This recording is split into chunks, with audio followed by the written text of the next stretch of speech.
आपण पाहत आहात जनहित प्रवर्तक वृत्तवाहिनी सिटी लाईन न्यूज. पाहत रहा. साईबाबा मंदिर परिसरासाठी नवे धोरण जाहीर होणार. डॉक्टर सुजय विखे पाटील.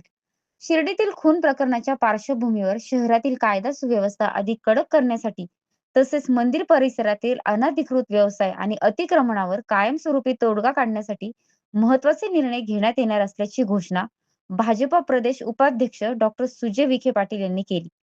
खून प्रकरणातील आरोपी राहत असलेल्या अतिक्रमित घराला नोटीस बजावण्यात आली आहे. आठवड्याभरात अतिक्रमण हटवले नाही तर नगरपंचायतीमार्फत जेसीबीच्या साहाय्याने ते हटवण्यात येईल असा स्पष्ट इशारा त्यांनी यावेळी दिला.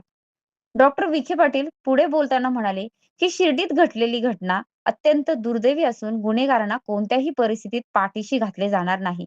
कायद्यापुढे सर्व समान आहेत आणि नियमानुसार कारवाई ही प्रत्येकावर केली जाईल. संबंधित आरोपीला अतिक्रमणाबाबत नोटीस देण्यात आली असून मुदतीत कारवाई न झाल्यास प्रशासन स्वतः अतिक्रमण हटवण्याची प्रक्रिया राबवेल, असे त्यांनी यावेळी स्पष्ट केले. मंदिर परिसरातील अनधिकृत विक्रीला आळा घालण्यासाठी स्वतंत्र हॉकर झोन विकसित करण्यात येणार असल्याचे त्यांनी यावेळी सांगितले. साई मंदिराच्या चारही बाजूच्या परिसरात कोणत्याही प्रकारची विक्री करण्याची परवानगी दिली जाणार नसून पथविक्रेत्यांसाठी स्वतंत्र जागा निश्चित करण्यात येईल. कोण व्यवसाय करू शकतो, कोणत्या ठिकाणी व्यवसाय करू शकतो आणि कोणत्या वस्तूंची विक्री करता येईल याबाबतची सविस्तर नियमावली ग्रामस्थ, व्यापारी, संबंधित घटकांच्या सहभागातून तयार करण्यात येणार आहे.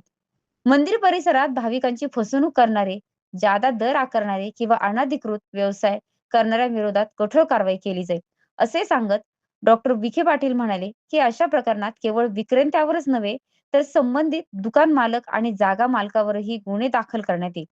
गरीब विक्रेत्यावर कारवाई करून प्रश्न सुटणार नाही. त्यामागील मूळ सूत्रधारांवरही कायदेशीर कारवाई झालीच पाहिजे, अशी भूमिका त्यांनी यावेळी मांडली.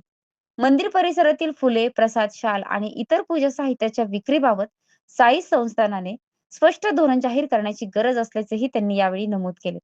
संस्थानने कोणत्या वस्तूंना परवानगी असेल आणि कोणत्या वस्तू मंदिरात स्वीकारल्या जातील याबाबत ठोस निर्णय घेतल्यास भाविकांची लूट व अनधिकृत विक्रीला मोठ्या प्रमाणात आळा बसेल, असे त्यांनी यावेळी सांगितले. पथविक्रेत्यासाठीची अंतिम नियमावली येत्या आठवड्याभरात ग्रामस्थांच्या बैठकीनंतर जाहीर करण्यात येणार असल्याचे त्यांनी स्पष्ट केले. वारंवार व्यवसाय बंद चालू करण्याऐवजी सर्वांना न्याय देणारा आणि कायमस्वरूपी तोडगा काढण्यावरच भर दिला जाईल, असेही त्यांनी यावेळी सांगितले.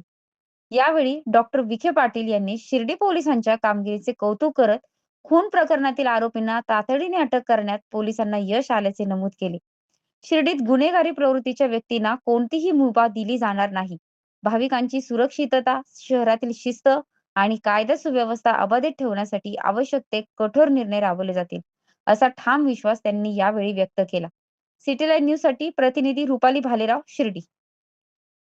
लोकांसाठी, लोकक्रांतीसाठी जनहित प्रवर्तक बनलेले निर्भीड, निपक्षपाती web portal, YouTube channel city line news like करा, कमेंट करा, सबस्क्राईब करा, बेल आयकॉनवर दाबून शेअर करायला विसरू नका.